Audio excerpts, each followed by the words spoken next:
দর্শক আমন্ত্রণ ব্যবসা বাণিজ্য আর অর্থনীতির সবশেষ সংবাদ দিয়ে নিউজ 24 এর নিয়মিত আয়োজন বিজনেস আওয়ারের সাথে আছে হোসাইন শাহাদাত। দর্শক আপনারা জানেন যে সারা দেশে আসলে ভারী বৃষ্টি হচ্ছে, বন্যায় বেশ কিছু জেলায় পানিবন্দী রয়েছে হাজারো মানুষ, লাখো মানুষ, এবং সেই বন্যার কারণে, বৃষ্টির কারণে, অতি ভারী বর্ষণের কারণে আসলে সাধারণ মানুষের যে কষ্ট, সে সংবাদ দিয়ে আমরা একটু শুরু করতে চাই। টানা ভারী বৃষ্টির কারণে দেশের বিভিন্ন জেলায় বন্যা পরিস্থিতির আরও অবনতি হয়েছে। কক্সবাজারের বন্যা কবলিত কিছু এলাকায় পানি নামতে শুরু করলেও অধিকাংশ এলাকা এখনও পানির নিচে। 7 দিন ধরে দুর্বিষহ জীবন পার করছেন লাখ লাখ মানুষ। বিচ্ছিন্ন হয়ে পড়েছে সড়ক যোগাযোগ। চট্টগ্রামের 7 উপজেলায় 10 লক্ষাধিক মানুষ পানিবন্দী। বিশুদ্ধ খাবার পানি এবং খাদ্যের তীব্র সংকট দেখা দিয়েছে। একই চিত্র বান্দরবনেও। পর্যাপ্ত ত্রাণ সহায়তা না পাওয়ার অভিযোগ বানবাসীদের। উদ্ধার ও ত্রাণ কার্যক্রমে সহযোগিতা করতে মাঠে নেমেছে সেনাবাহিনী।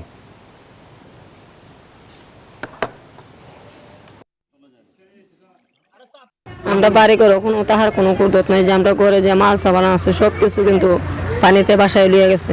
কেন্দ্রের মাঝে গেলে তাকিতে হস্ত, ফুয়াইনচাইলে হস্ত, তার বাদে কি নাম হয় বাথরুমের হস্ত, সুবিধা নাই, টাকার সুবিধা নাই। আমাদেরকে এখান থেকে যা খাবার দেয় অল্প খাবার দেয়, আরো আনতে গেলে খাবারের জন্য গেলে ওরা আমাদেরকে আরো বকাবকি করে। আমাদেরকে হেডমাস্টারের দুর্ব্যবহার করে, আমাদেরকে বাথরুম খুলে দেয় না। আমরা মহিলারা বাজারে গিয়ে বাথরুমের জন্য সিরিয়াল দিই, স্যার আমাদের সাথে দুর্ব্যবহার করে। এদিকে কক্সবাজারে পানিবন্দী লাখো মানুষ। একই চিত্র বান্দরবানেও। চট্টগ্রামের বিস্তীর্ণ এলাকা এখনও পানির নিচে। সাতকানিয়া উপজেলাতে 4 লাখের বেশি মানুষ পানিবন্দী। দুর্গত এলাকায় তীব্র খাবার এবং বিশুদ্ধ পানির সংকট দেখা দিয়েছে। পর্যাপ্ত ত্রাণ সহায়তা না পাওয়ার অভিযোগ রয়েছে। আসলে বানবাসী মানুষজন তারা এই অভিযোগ করছেন।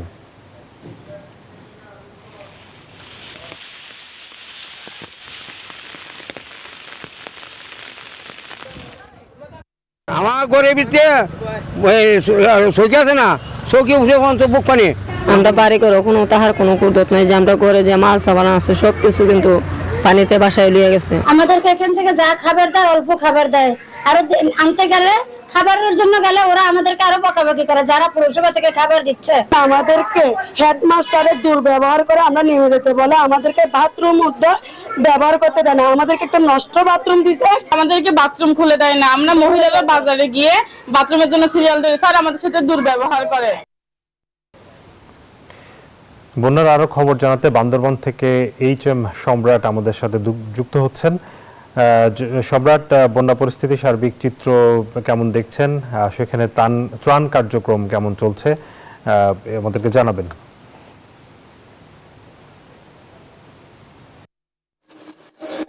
শাহাদাত, আপনাকে ধন্যবাদ। আপনি যেটাই জানতে চাইছেন, বান্দরবানের বন্যা পরিস্থিতি আসলে খুবই শোচনীয়। গতকাল বিকেল থেকে বৃষ্টি কমে যাওয়াতে, ভারী বৃষ্টিপাত কম হওয়াতে গত রাত থেকে পানি নামতে শুরু করেছে। তবে এখনো বিপদ সীমার 3 সেন্টিমিটার উপরে দিয়ে পানি প্রবাহিত হচ্ছে, যার কারণে বান্দরবানের যে বিভিন্ন অঞ্চল থেকে এখনো পর্যন্ত পানি নেমে যায়নি। যেহেতু কর্ণফুলীর সাথে বান্দরবান সাঙ্গনদীর সংযুক্ত, যার কারণে আমাদের পার্শ্ববর্তী জেলা সাতকানিয়া এবং চট্টগ্রামে বন্যায় তলিয়ে যাওয়াতে বান্দরবানের থেকে পানি খুব ধীরে নামছে, যার কারণে তেমন কোনো পরিবর্তন নেই বললেই চলে। আপনি এরপরে জানতে চেয়েছেন যে বান্দরবানের যে ত্রাণ পাচ্ছি কিনা। আসলে আমরা একটু আগে বিভিন্ন আশ্রয় কেন্দ্র এবং বিভিন্ন এলাকা ঘুরে দেখেছি। ওখানে লোকজনের বন্যার্তদের যেটা অভিযোগ, তারা ঠিক মতো ত্রাণ পাচ্ছে না, এবং ত্রাণ পেলেও অনেক যে সেনাবাহিনী এবং পুলিশ, বিজিবি, জেলা প্রশাসনের পক্ষ থেকে বিভিন্ন দুর্গম এলাকায় ত্রাণ সরবরাহ করছে, এবং এখানে যারা আশ্রয় নিয়েছে আশ্রয় কেন্দ্রে, তাদের কাছে যে শুকনো কোনো খাবার দিচ্ছে না, তাদেরকে স্রেফ খিচুড়ি রান্না করে খিচুড়ি দেওয়া হচ্ছে, যার কারণে তাদের শিশু খাদ্য নাই। বিশেষ করে তারা শিশু খাদ্যের সংকটে ভুগছে। আরেকটা যেটা জানতে চেয়েছেন যে বান্দরবানের সাথে এই মুহূর্তে সারা দেশের সড়ক যোগাযোগ বিচ্ছিন্ন হয়েছে, কেননা রাঙ্গামাটিতে ব্রিজ ভেঙে বিধ্বস্ত হয়ে গেছে, এবং বান্দরবানের বিভিন্ন এলাকায় রাস্তা ডুবে যাওয়াতে যার কারণে বান্দরবানের সাথে সম্পূর্ণ সড়ক যোগাযোগ বিচ্ছিন্ন হয়েছে। এই ছিল বান্দরবান থেকে আমার সর্বশেষ তথ্য। চলে যাচ্ছি স্টুডিওতে। শাহাদাত, আপনাকে ধন্যবাদ। দর্শক, আমরা বন্যা পরিস্থিতির খবরাখবর জানাচ্ছিলাম সারা দেশ থেকে। এবারে আমাদের নিয়মিত আয়োজন। ব্যবসা বাণিজ্যের খবর। বৈশ্বিক প্রতিযোগিতায় বাংলাদেশের পোশাক শিল্পকে এগিয়ে নিতে প্রযুক্তি নির্ভর নতুন প্রজন্মের নেতৃত্ব গড়ে তুলতে বাইলা ফিউচার সামিট 2026 আয়োজন করছে Bangladesh apparel youth leaders alliance BYLA. শনিবার রাজধানীতে আয়োজিত এক সংবাদ সম্মেলনে সংগঠনটি জানিয়েছে সামিটে 1,500-এর বেশি অংশগ্রহণকারী, 500-র বেশি সিএক্সও এবং দেশি বিদেশি বিশেষজ্ঞরা অংশ নেবেন। নেতৃত্ব, কৃত্রিম বুদ্ধিমত্তা, টেকসই উন্নয়ন এবং পোশাক শিল্পের ভবিষ্যৎ নিয়ে এখানে আলোচনা হবে। আগামী 20 এবং 21 জুলাই রাজধানীর রেডিসন ব্লু ওয়াটার গার্ডেন হোটেলে এই সামিট অনুষ্ঠিত হবে। সংবাদ সম্মেলনে বাইলার সভাপতি আবরার হোসেন সায়েম বলেন, ভবিষ্যতের চ্যালেঞ্জ মোকাবেলায় উদ্ভাবন, দক্ষ নেতৃত্ব, প্রযুক্তি গ্রহণ এবং ভবিষ্যৎ প্রস্তুত মানব সম্পদ গড়ে তোলাই এই সম্মেলনের মূল লক্ষ্য।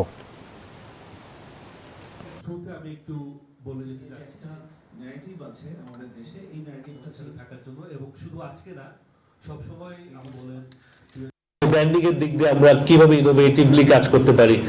সো প্রতিটা expert personal will be delivering যে তাদের কোন কোন ডিরেকশন গুলা আমরা ফিউচার রেডি হওয়ার জন্য, আমাদের ফিউচার প্রুফ স্ট্র্যাটেজি ক্রিয়েট করার জন্য দরকার। ইউনিভার্সিটি যেটা কেস কম্পিটিশন আমরা চালু করেছি বাইলা ফিউচার লিডার্স, যেটার উদ্দেশ্য হচ্ছে গিয়ে যে নতুন লিডারশিপ পাইপলাইন আমরা ইন্ডাস্ট্রিতে তৈরি করতে চাচ্ছি।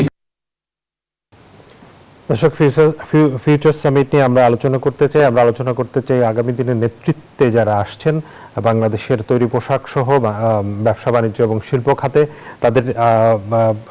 তাদের আসলে চিন্তা ভাবনা কি, বর্তমান সময়ে আসলে তারা ব্যবসা বাণিজ্য নিয়ে কি চিন্তা করছেন, বিনিয়োগ নিয়ে কি ভাবছেন এবং দেশের বর্তমান পরিস্থিতিতে আসলে তাদের ভবিষ্যৎ পরিকল্পনা কি, এই বিষয়গুলো নিয়ে কথা বলতে আমাদের সাথে দুজন অতিথি যুক্ত হয়েছেন।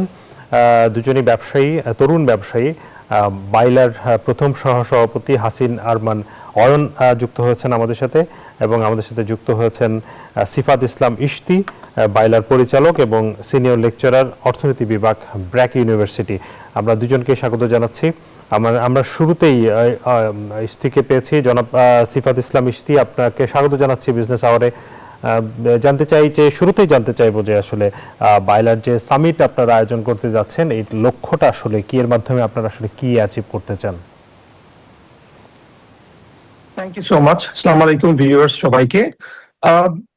বাইলা আসলে একটা অর্গানাইজেশন, একটা entity that is trying to promote the future of the orange industry, not only within ourselves, but including the community and also the youth of Bangladesh. Eta actually আমাদের নাম্বার 1 আর সবচেয়ে বড় টার্গেট। স্পেশালি আপনি আমাদের প্রেসিডেন্টের news press briefing থেকে গতকাল শুনেছেন যে উনি মেনশন করেছে আমরা এখানে ইউনিভার্সিটিজ গুলোকে, পাবলিক প্রাইভেট ইউনিভার্সিটিজ গুলোকে জয়েন করছি টুয়ার্ডস কম্পিটিশন, বিকজ আমরা জানি আমাদের বাংলাদেশের ইউনিভার্সিটিজ এর অনেক স্টুডেন্টস গুলো is a huge talent of pool. এখানে অনেক ট্যালেন্ট পুল আছে, তবে আমরা দেখতে পাই অনেক সময় আমাদের ট্যালেন্ট পুল গুলো কিন্তু multiple type of MNCs, multiple type of other ইন্ডাস্ট্রিজে চলে যাচ্ছে। And why not to our industry, which is actually generating billions and dollars for this country? So Baila is actually giving this opportunity for these talented people to come and join and showcase their skills. Also, as an organization, আমরা কিন্তু research driven. We feel very proud to say this, unlike other organizations, আমাদের ডিরেক্টররা, আমাদের পরিচালকরা সরাসরি রিসার্চের সাথে জড়িত, not only as overseers but also as enablers, obviously by maintaining the conflict of interest. Currently আমাদের দুটা রিসার্চ প্রজেক্ট চলছে, একটা with the Dutch embassy, আরেকটা আমি পার্সোনালি যেটা ওভারলুক করছি with the British funded UKRI. So এই ইনিশিয়েটিভস গুলো আমরা খুব প্রাউডলি বলতে পারি বাইলা বাংলাদেশে রিপ্রেজেন্ট করছে। আমি একটু সামিট নিয়ে জানতে চাচ্ছিলাম যে সামিটটাতে আসলে প্রথমবারের মতো আসলে বাইলা এই ধরনের একটি সামিট আয়োজন করতে যাচ্ছে, সেখান থেকে আসলে আপনাদের উদ্দেশ্যটা কি? আচ্ছা, সামিটের মধ্যে ফার্স্ট অফ অল আমরা ইন্ডাস্ট্রি লিডার্স, আমরা ইন্ডাস্ট্রির বাহিরেও from the leadership of the financial side, also from the stock exchange marketer head, multiple type of লিডার্সকে আমরা একসাথে করছি। এই লিডারশিপটা আমরা ক্রিয়েট করে আমরা আমাদের ইন্ডাস্ট্রিটাকে uphold করতে চাচ্ছি, দেখানোর জন্য Bangladesh কমিউনিটিকে how this industry is actually connected in the forward linkage as well as the backward linkage to all the industries that you can name in Bangladesh.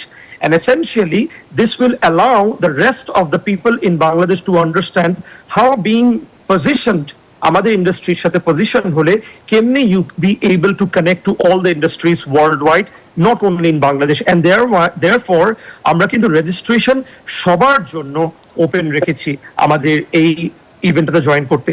আমাদের সাথে জড়িত আছে আমাদের vice president Hasin Arman, who can also give you more information on this because he has been leading the entire event collaboration. So if you can go G, on to him, please.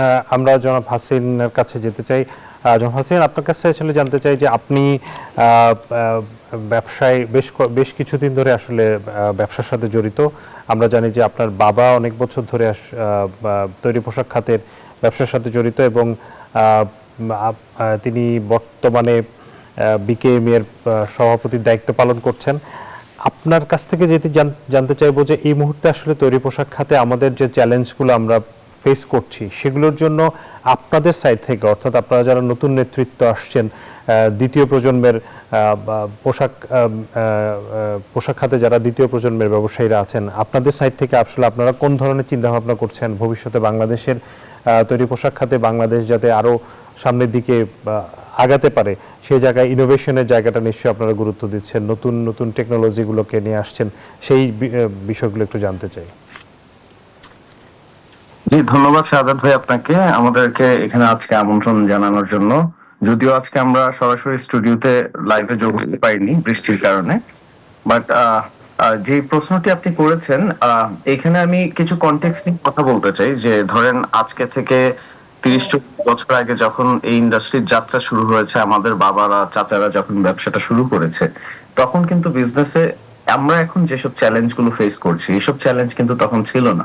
For example, আমাদের after Rana plaza কমপ্লায়েন্সের যে রিকোয়ারমেন্টটা চলে আসছে, হ্যাঁ, তখন কিন্তু অনেকটা আমাদের উপর জিনিসটা মনে হচ্ছিল যে চাপানো, বাট একটা পর্যায়ে কিন্তু আমরা নিজেরা প্রোঅ্যাক্টিভলি এখন আমাদের বেটারমেন্টের জন্য এগুলা করি।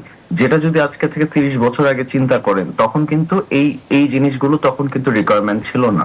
তারপর আপনি ধরেন ওয়ার্কফোর্সের যে মিনিমাম ওয়েজ ছিল, তখন যে প্রোডাক্টের প্রাইস ছিল, সো সবকিছু মিলে বিজনেসে তখন এই চ্যালেঞ্জ গুলো ছিল না, যেগুলো অ্যাজ এ সেকেন্ড জেনারেশন বা থার্ড জেনারেশন এখন এসে মানুষজন ফেস করছে। এইটার পাশাপাশি ধরেন হচ্ছে যেটা রাষ্ট্রীয় ভাবে যে সমস্যাগুলোর সমাধান আসলে হওয়া উচিত, সেগুলো যেমন হচ্ছে আপনার আমাদের ইন্ডাস্ট্রির এনার্জি যে ইনফ্রাস্ট্রাকচার গুলা, হ্যাঁ, আপনার হচ্ছে গ্যাসের ক্রাইসিস, বিদ্যুতের দাম, গ্যাসের দাম, তারপর আপনার হচ্ছে এই যে ব্যাংকের যে ইন্টারেস্ট রেট, হ্যাঁ, এই জিনিসগুলো আসলে আমাদের গভর্নমেন্ট সাইড থেকে যদি ঠিকভাবে অ্যাড্রেস না করা যায়, তাহলে আমাদের সেকেন্ড জেনারেশনের জন্য আমরা যে স্ট্রাগলটা এখন ফেস করছি, এই স্ট্রাগল থেকে বের হয়ে আসাটা আসলে কঠিন। কারণ আপনি যে জিনিসটা বলছেন যে এখন আসলে ইনোভেশনের যুগ, তারপর হচ্ছে যে আমাদের আসলে ওই মডেল থেকে এখন ওডিএম ম্যানুফ্যাকচারিং মডেলে যেতে হবে। তো এই জায়গাগুলোতে যদি আসলে যেতে হয়, সেকেন্ড জেনারেশনের ওই ক্যাপাসিটি বা ওই ক্যাপাবিলিটি আছে যে তারা বিজনেসটাকে একটা নেক্সট লেভেলে নিয়ে যেতে হবে। বাট এটার পিছনের যে ব্যাকগ্রাউন্ড ওয়ার্ক গুলো আসলে আমাদের করা দরকার, যে আমাদের ব্যাংকের ইন্টারেস্ট বলেন, তারপরে আপনার হচ্ছে এই যে গ্যাসের যে ক্রাইসিসটা বলেন বা বিদ্যুতের যে প্রাইস বলেন, আমাদের এই ইনফ্রাস্ট্রাকচারাল ওয়ার্ক গুলো যদি গভর্নমেন্টের সাইড থেকে ঠিকভাবে পরিপূর্ণ না হয়, তাহলে আমরা আসলে প্রযুক্তিগত ভাবে বলেন আর ব্যবসায়িক ভাবে আমরা যতটুকুই আগাই, এগুলোর কারণে দেখা যাবে আমরা আবার পিছিয়ে যাব। কিন্তু সেই জায়গাটাতে মানে আপনারা গভর্নমেন্টের সাথে সেই বিষয়গুলোতে আলোচনা করা, এবং আপনি যেটা আসলে বারবার বলতে চাচ্ছেন, সাপোজ আমরা এখন মানে চায়না তৈরি পোশাকের ম্যানুফ্যাকচার থেকে ধীরে ধীরে বের হচ্ছে, যেই বিজনেসটা ভিয়েতনাম অনেকখানি আমরা দেখতে পাচ্ছি গত কয়েক বছরে ভিয়েতনামের তৈরি পোশাকের রপ্তানি অনেকখানি বেড়েছে, আমরা কি আসলে সেটা নিতে পারছি কিনা, অথবা চায়নার যে টেকনোলজি আছে সেটিকে আমরা এখন আপনাদের মাধ্যমে জয়েন্ট ভেঞ্চার করে এখানে কারখানা স্থাপন করা, রপ্তানিটাকে বাড়ানো, এবং আমাদের যে তৈরি পোশাক খাতের যে দ্বিতীয় অবস্থানে আছি, যেটা আসলে চায়না থেকে আমরা অনেকখানি দূরে আছি, সেই জায়গাটাতে হিস্সাটাকে বাড়ানো, সেই জায়গাগুলোতে আসলে কি কাজ করছেন?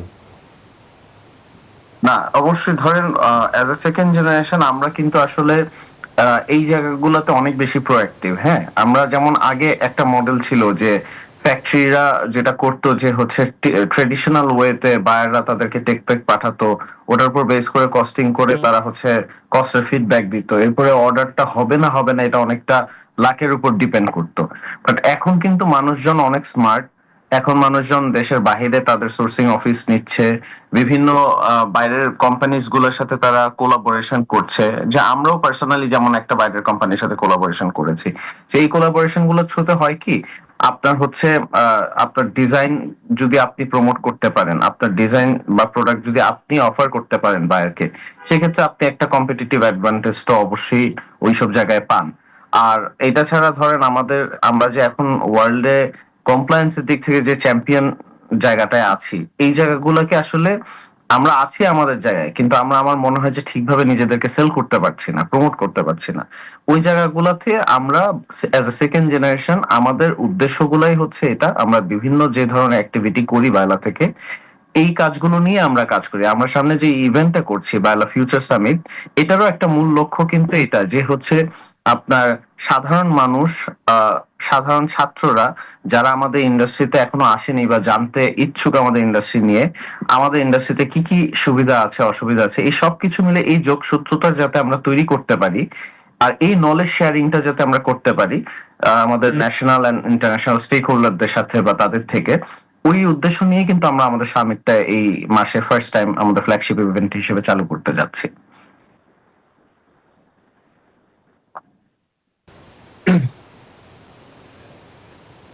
জি, আপনি আসলে সামিটটা সম্পর্কে আমরা আরো জানবো। আমরা একটু এই মুহূর্তে জানতে চাই যে বাংলাদেশের আসলে যেই বর্তমানে যে সংকট, বিশেষ করে জ্বালানির জায়গাটাতে আমরা যদি বলি, জ্বালানি সংকট এবং অর্থায়ন, অর্থাৎ ব্যাংক ঋণের সুদের হার আমরা অনেক জানি অনেক বেশি, এবং ব্যাংকগুলো আসলে এই মুহূর্তে সরকারের যে পরিমাণ আসলে লোন নেওয়ার জায়গাগুলো, মানে সরকার ব্যাংক থেকে যে পরিমাণ ঋণ নিচ্ছে, সেখানে বেসরকারি খাতের আসলে ঋণের জায়গাটা সংকুচিত হচ্ছে আমরা জানি। আগামী দিনে আসলে আপনারা কি চিন্তা করতে চান এই সামনের দিনে যে বাজেট বাস্তবায়নের ক্ষেত্রে এবং রপ্তানির বাড়ানোর ক্ষেত্রে এই জায়গায় অর্থায়ন এবং জ্বালানি সংকটটা আসলে কিভাবে মোকাবেলা করা সম্ভব?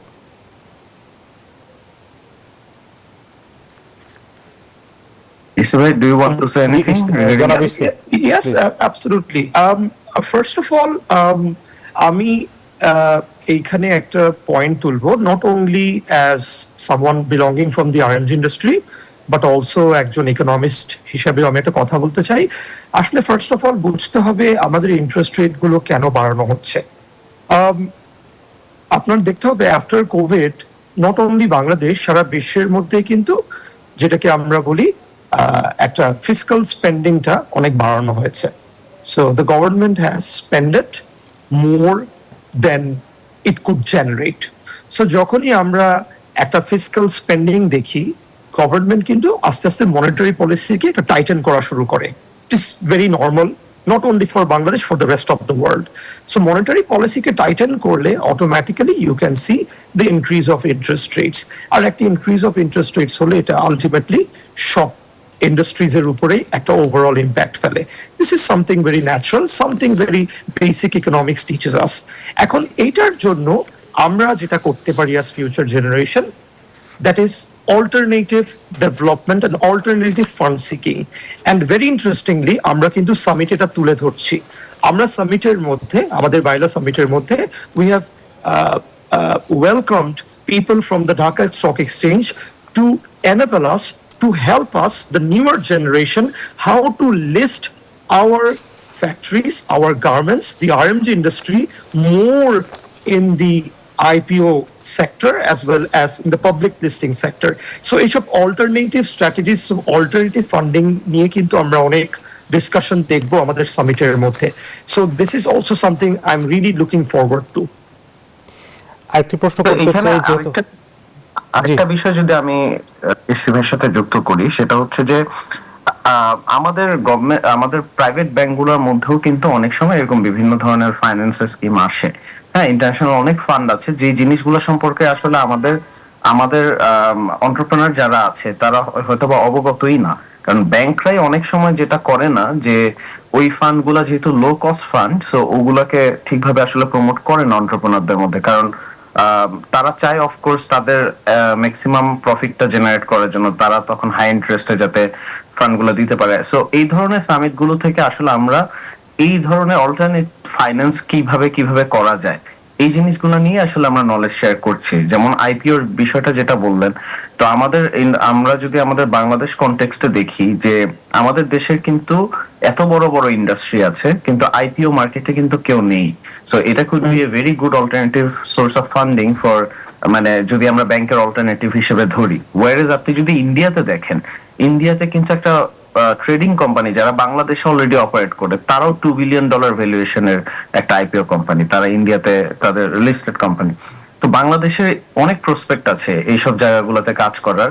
আমার মনে হয় যে এই সামিটের মাধ্যমে আমরা করব ইনশাল্লাহ। আরো আমরা যেটা করছি, যেমন ভেঞ্চার ক্যাপিটাল ফান্ডকে কিভাবে আমাদের ইন্ডাস্ট্রির সাথে ইন্টিগ্রেট করা যায়, এগুলো নিয়েও আমরা এই অল্টারনেটিভ ফাইন্যান্স গুলো নিয়েও আমরা কাজ করছি। যে অবশ্যই এটা খুবই দরকার এবং আপনাদেরকে আসলে এই জায়গাটাতে এগিয়ে আসতে হবে। আমি একটু আলোচনা শেষের দিকে আমি একটু বাংলাদেশের ব্র্যান্ডিং নিয়ে একটু কথা বলতে চাই, যে বাংলাদেশের যে রপ্তানির ক্ষেত্রে আসলে ব্র্যান্ডিং একটি বড় সমস্যা। সেই জায়গাটাতে আসলে কাজ করার ক্ষেত্রে মানে আপনাদের আগের যে প্রজন্ম, অর্থাৎ যারা আসলে তো আরএফজি সেক্টরটাকে এতদূর নিয়ে এসছেন, তারা তাদের জায়গা থেকে চেষ্টা করেছেন, কিন্তু আপনাদের জায়গাটা থেকে এটাকে নেক্সট লেভেলে নিয়ে যাওয়া। এবং একটি কথা বলা হয় যে বাংলাদেশ আসলে সস্তা শ্রমকে ব্যবহার করে দেখা যাচ্ছে বিশ্বে বড় বড় ব্র্যান্ডগুলো বাংলাদেশ থেকে খুব কম দামে পণ্য নিচ্ছে। সেক্ষেত্রে আমাদের দেশীয় ব্র্যান্ড তৈরি করার কি কোনো সুযোগ কি আছে, মানে এটিকে আদৌ সম্ভব না, মানে বাংলাদেশ থেকে একটা ব্র্যান্ড তৈরি করা, ইন্টারন্যাশনাল ব্র্যান্ড, যেটি আসলে আপনি অনেক বেশি প্রাইসে তখন প্রোডাক্ট বিক্রি করতে পারবেন ইন্টারন্যাশনাল মার্কেটে? দুইজনেই বলতে পারে। আচ্ছা, তো so Stephen first you can say and then I'll add more to it. I mean, first of all, I don't see this competitive advantage of labor as something bad. আমি কিন্তু এটাকে মানে ছোট করে দেখাটা একদম মানে অনেকে এটাকে আই ডোন্ট নো সামটাইমস এটাকে অনেক কমপ্লিকেটেড করে, চিপ লেবার বা চিপ আউটসোর্সিং, অনেকে এই ওয়ার্ডস গুলো ইউজ করে, but I do not C this as a weakness, rather আমি মনে করি এটা আমাদের স্ট্রেংথ। আর আমি আমাদের স্ট্রেংথটাকে আমি আরো প্রাউডলি বলতে চাই, because as the RMG community আপনি দেখেন আমরা একটা ইনফর্মাল ইন্ডাস্ট্রিকে আজকে কোথায় নিয়ে এসেছি।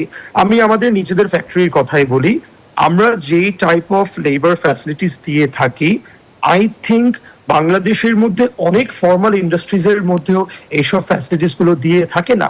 যেমন ফর ইনস্টেন্স আমরা এখন ইন্ডাস্ট্রির মধ্যে লেবারদেরকে বেনিফিটের আওতায় এনে এখন ওদেরকে একটা নতুন টাইপ অফ facility দিচ্ছি, that is they can withdraw their salary before the traditional payday. That means ওদের বেতন দেওয়ার আগে ওরা কিন্তু ওদের চাঙ্ক অফ স্যালারি উইথড্র করে নিতে পারবে without any type of hassle, just through an app, just through an mobile app they can do this. So এইসব টাইপ অফ ফ্যাসিলিটিস কিন্তু আমরা এনহ্যান্স করছি আমাদের ওয়ার্কার্সদেরকে, যারা is the part of our community to where they are taking Bangladesh to. So that will be my first comment, যে let's not brand Bangladesh as cheap labor, but let's brand us as efficient labor, because এটা আমাদের strength. Our number 2 point ছিল আপনার about branding. I think branding is something we definitely need to work on. I agree with you. আমরা দেখেছি কিছু সময় কিছু বড় বড় গ্রুপস অফ ইন্ডাস্ট্রিজ গুলো যেগুলো বাংলাদেশে আছে, তারা তাদের ব্র্যান্ড হাউস কিন্তু বিভিন্ন দেশের মধ্যে খুলেছে, like Milan, like new York, even in London. আবার এমনও কেসেস শুনেছি অনেক সময় এগুলো খুব একটা সাকসেসফুল হয়নি, বিকজ আমরা ওদের দেশের স্টাইলিং এর সাথে বা ওদের দেশের চাহিদার সাথে আমাদের ডিজাইনস গুলো খাপ খাওয়াতে পারিনি। So this is something we need to work on, we need to develop, and I think once again আমি বারবার সামিটে ফেরত আসছি, I think the summit will be a very interesting place to see this developments, because আমাদের so far already near about 100+ কাছাকাছি teams আছে who are going to give us new strategies, new ideas যেগুলো university থেকে আসছে, এগুলো আমরা কিন্তু represent করব আমাদের সামিটের মধ্যে, কেমনে টু হাইলাইট আওয়ার ব্র্যান্ডিং, কেমনে to highlight ourselves in the international world. Branding এর আসলে বড় সুযোগ তৈরি করবে। অয়ন, আপনি কিছু বলতে চান? আমরা শেষ করব। জি, আপনি যে কথাটা বললেন ব্র্যান্ডিং এর ব্যাপারটা, অফকোর্স যেটা হচ্ছে আমরা বাংলাদেশকে সবসময় ব্র্যান্ড করি, মানে সত্যি কথাই বলেছেন মিস্টার ইশতি, যে আমরা চিপ লেবার হিসেবে নিজেদেরকে আসলে সেল করাটা আমাদের বন্ধ করতে হবে, বিকজ দ্যাটস দেয়ার। বাট আমরা in terms of efficiency, in terms of quality, within this particular products আমরা কিন্তু আলহামদুলিল্লাহ একটা ভালো পর্যায়ে আমরা চলে আসছি। সো আমাদের এক্সপার্টিস ওই জায়গায় আছে, আমাদেরকে জানতে হবে ওইটাকে কিভাবে আমরা মার্কেট করব। আর রিগার্ডিং ক্রিয়েটিং এ ব্র্যান্ড, আমি কিন্তু অনেকগুলো কোম্পানি চিনি, বাংলাদেশের বেশ কিছু কোম্পানি চিনি যাদের হচ্ছে এরকম পৃথিবীর বিভিন্ন দেশে তাদের ওয়্যার হাউস আছে, তারা নিজেদের প্রোডাক্ট নিজেরা বানায় and they earn a huge lot of money from them.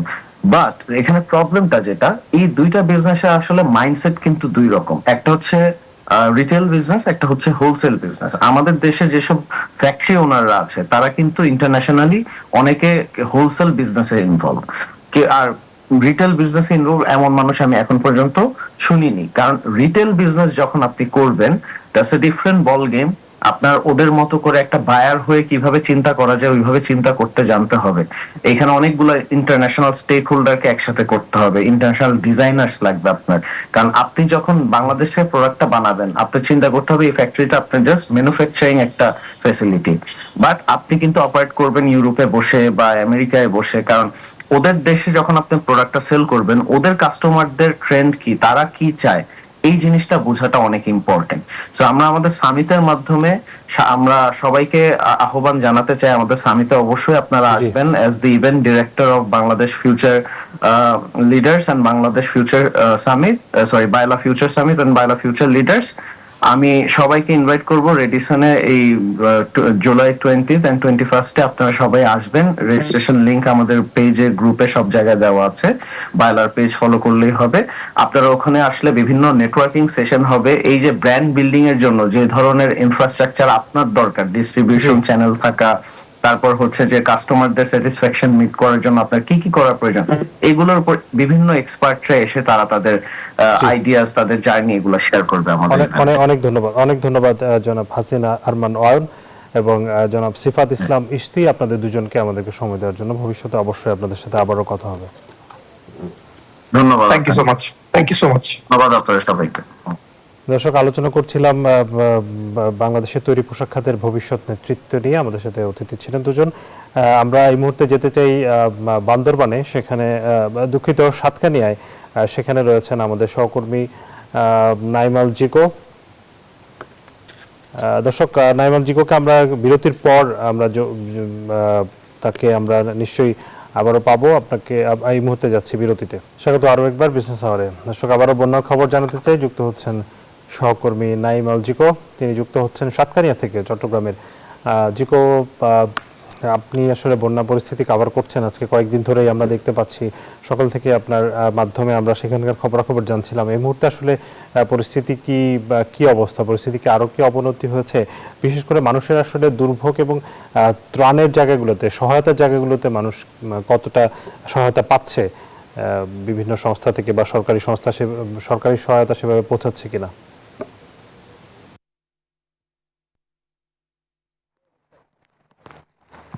শাহাদাত, আপনাকে ধন্যবাদ। প্রথমে একটু কারেকশন করি, সেটি হচ্ছে আমি সাতকানিয়ায় নয়, আমি রয়েছি চকরিয়াতে। এবং গতকাল যেই চকরিয়ার সড়কটি ধরে আমরা এখানকার চকরিয়া সরকারি কলেজটিতে গিয়েছিলাম, সেই কলেজের রাস্তাটাতেই কিন্তু দাঁড়িয়ে আছি। এবং এই সড়কটিতে গতকালের থেকে কিন্তু পানি আবারও বেড়েছে। সকাল থেকে টানা বর্ষণের কারণে কিন্তু এই পানি বৃদ্ধি পাচ্ছে। এবং এই এলাকার পুরো এলাকাটাতে যেই আমন ধানের রোপণ হয়, সেই আমন ধান কিন্তু এরই মধ্যে পানির তলে তলিয়ে গেছে, বীজতলাগুলো। আমরা হলো কয়েকজনের সাথে একটু কথা বলবো যে এখানে আসলে বন্যার পরিস্থিতিটা কি। গতকালকে তো দেখেছিলাম যে পানি নামছিল, আজকে আবার পানি বাড়তে শুরু হয়েছে, তো আপনাদের কি অবস্থা? আসলে গত বৃহস্পতিবার থেকে এখানে লোকাচর ইউনিয়নে প্রচুর পানি ছিল। কোমর সমান পানি, কিছু কিছু জায়গায় একদম ওদিকে জহিরপাড়াতে একদম তলিয়ে গেছিলো, গলা সমান পানি ছিল। গতকালকে বৃষ্টি একটু কম হওয়াতে গতকাল থেকে পানি একটু টানছিল, মানে কমে গেছে। এখন আবার সকাল থেকে মুষলধারে বৃষ্টির কারণে আবার পানি বাড়তেছে। আচ্ছা, এখানে আমন ধানের বীজতলাগুলো যেগুলো রয়েছে সেগুলোর আসলে অবস্থা কি? গবাদি পশু যারা পালন করে তাদের অবস্থা কি? আমন ধানের বীজতলা আমাদের যা হয়েছিল সবগুলো এখন পানির নিচে। আমরা সবসময় কৃষি সম্প্রসারণ অধিদপ্তর চকরিয়া সবসময় আসি কৃষকের পাশে। আমরা গত বৃহস্পতিবার থেকে শুক্র শনি থেকে শুরু করে এখন পর্যন্ত আমরা মাঠে সবসময় কৃষকদের সাথে পরামর্শ করতেছি কি হচ্ছে। এখনও বীজতলার জন্য যেগুলো নষ্ট হয়েছে, তো এখন এগুলো আর ইমপ্রুভ করা যাবে না। আমি দেখছি আপনি হলো কৃষি অধিদপ্তরের চাকরির কাজ করেন, তো এখানে আসলে এবার লক্ষ্যমাত্রা কত ছিল আমন ধানের, এবং এবার এই বন্যার কারণে কতটুকু উত্তোলন করতে পারবেন বলে আশা করছি? আমাদের লক্ষ্যমাত্রা ছিল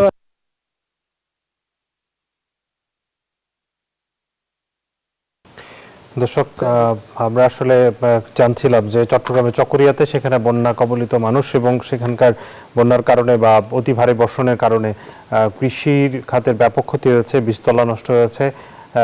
আসলে মানুষের অর্থনৈতিক কার্যক্রম একেবারেই ব্যাহত হচ্ছে। চলে যাচ্ছি আমরা অন্যান্য সংবাদে। আমাদের এই মুহূর্তে আমরা আমাদের আরো দুজন অতিথিকে যুক্ত করে নিতে চাই আমাদের সাথে। আমরা এই মুহূর্তে পোলট্রি খাতের যে সংকট চলছে এই মুহূর্তে সেইটি নিয়ে আলোচনা করতে চাই। আমাদের সাথে যুক্ত হয়েছেন মোহাম্মদ মোশাররফ হোসেন চৌধুরী, সভাপতি বাংলাদেশ পোলট্রি ইন্ডাস্ট্রিজ অ্যাসোসিয়েশন, এবং মোহাম্মদ সাফির রহমান, মহাসচিব বাংলাদেশ পোলট্রি ইন্ডাস্ট্রি অ্যাসোসিয়েশন। দুজনকে স্বাগত জানাচ্ছি। আমি প্রথমেই জনাব মোশাররফ হোসেন চৌধুরী, আপনার কাছে জানতে চাই, গতকাল আপনারা সংবাদ সম্মেলন করে আপনাদের নানান সংকটের কথা তুলে ধরেছেন। আমরা দেখতে পাচ্ছি আপনারা বলছেন যে গত 2 বছরে প্রায় 60,000 খামার বন্ধ হয়েছে। এর পেছনে আসলে মূল কারণটা কি এবং সেখানে আসলে সরকারের নজর নেই কেন?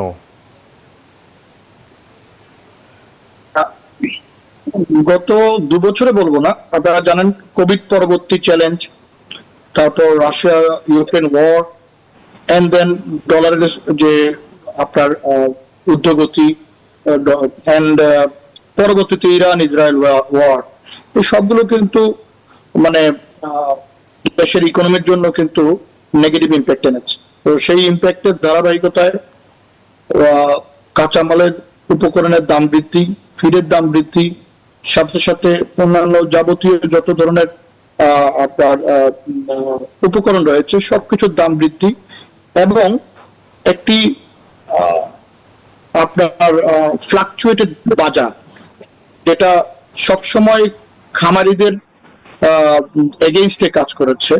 এবং এই বিষয়গুলোর জন্য তাদের যে আসলে উৎপাদিত পণ্য ডিম, সেই ডিমের দাম না পাওয়ার জন্য, অর্থাৎ একটা ডিম যেখানে দেখা যাচ্ছে আপনার 10 টাকা 50 পয়সা খরচ হচ্ছে একটা ডিম উৎপাদন করতে, তো সেক্ষেত্রে সেটার বাজার মূল্য বিভিন্ন সময়ে পাওয়া যাচ্ছে 6 টাকা 50 পয়সা ফার্ম গেটে। তো প্রতিদিনই এভাবে করে খামারিদেরকে লস গুনতে হচ্ছে। তো আমরা একটা হিসাব করে দেখেছি, প্রতিদিন 6 কোটি করে ডিম প্রোডাকশন হয়। তো এই 6 কোটি ডিমের উপর যদি 4 টাকা লস হয়, সেক্ষেত্রে প্রতিদিন 24 কোটি টাকা লস ইনকার হচ্ছে। এন্ড সেটা যদি মাসে আমরা হিসাব করি, সেক্ষেত্রে 500-600 কোটি টাকার অধিক লস মাসে খামারিদেরকে গুনতে হচ্ছে। তো এই জন্যই যখনই আপনার দেখা যাবে যে বাজারের সাথে সামঞ্জস্যপূর্ণ কোনো দাম পাওয়া যাচ্ছে না এবং খামারিদের লস হচ্ছে, খামারিদের পুঁজি তো অনেক কম, খামারিরা ছোট কৃষি লোন বা এসএমই মাইক্রো ফাইন্যান্স লোন গুলো নিয়ে কিন্তু তারা তাদের ব্যবসা পরিচালনা করে। তো এই ক্ষেত্রে যখন তারা আসলে বাজারে দাম না পায় এবং একটা সিজনেই যখন দাম পাবে না, তখনই তার আসলে সকল পুঁজিটা তার হারিয়ে যায়, এবং সেক্ষেত্রে সে আর পরবর্তীতে ব্যবসায় আসার তার সক্ষমতা থাকে না। তো সরকারের নজর নেই সেটা আসলে এভাবে বলা যাবে না। সরকারের আসলে পলিসি লেভেলে প্রান্তিক খামারিদের জন্য আসলে কতটুকু সুযোগ সুবিধাদি রয়েছে এবং সেই সুযোগ সুবিধাদি তাদের দোরগোড়ায় পৌঁছাচ্ছে কিনা, এই বিষয়গুলো আমার মনে হয় একটু বেটার ওয়েতে যদি লুক আউট করা হয়, আমার মনে হয় সেটা ডেভেলপ করা সম্ভব। আমাদের সাথে জনাব সাফির রহমান রয়েছেন, মহাসচিব। আমাদের সাথে জনাব সাফির রহমান রয়েছেন, জনাব সাফির, আমরা দেখতে পাচ্ছি যে একদিকে আপনারা বলছেন যে ডিমের প্রোডাকশন খরচ বেশি, কিন্তু বাজারে কম দামে ডিম বিক্রি হচ্ছে। এটা আসলে কিভাবে সম্ভব? আপনাদের যদি প্রোডাকশন খরচ কম হয় সেক্ষেত্রে বাজারে কেন কিভাবে ডিম কম দামে পাওয়া যাচ্ছে?